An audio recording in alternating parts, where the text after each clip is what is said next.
I chose Waves by Donna Rawlins, Heather Potter and Mark Jackson. This is an important book.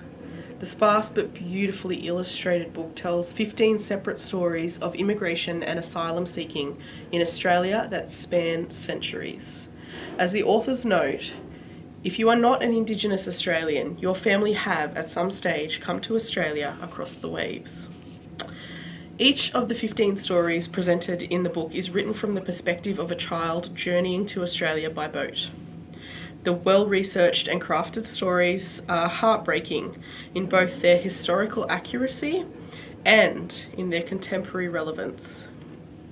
The first-person narratives lend a power to the trepidation and the dread and the hope that's pervasive in all of the stories, and craft an interconnectedness that traverses cultures, languages, and time.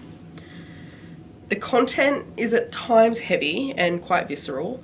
The children talk of being removed from their mothers and fathers, deaths aboard vessels, and they intimate war, violence, and neglect. They also speak of hope and the promise of a better life in Australia, of adventure and exploration, and of enduring cultures and the love of family. The pencil and watercolour illustrations are sketchy, but they beautifully convey the big emotions on the little faces of the children and the taut, worried expressions of their parents and fellow migrants.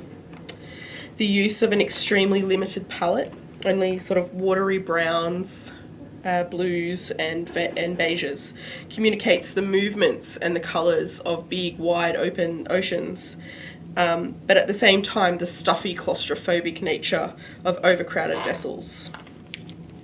Waves, I think, is a book that sparks important conversations.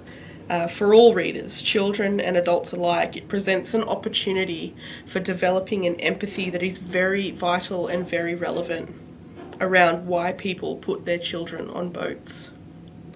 It's also about the travesty of the removal of choice and freedom.